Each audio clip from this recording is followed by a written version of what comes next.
Tiny Coders, I'm RoboBuddy. Today, our magic word is command. A command is a word that tells someone what to do.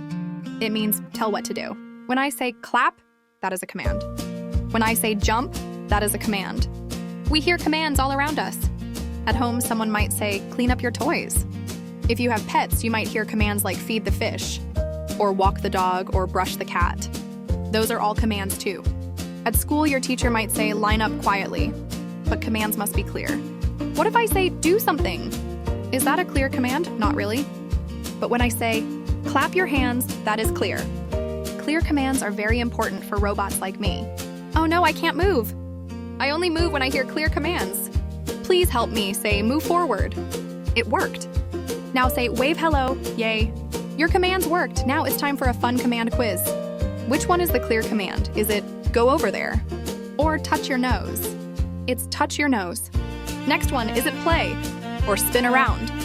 It's spin around. Last one. Is it be nice? Or draw a star? It's draw a star. You're a command expert. You did an amazing job today. Let's remember, a command tells what to do, and it must be clear. Give yourself a big clap. Bye-bye, Tiny Coders.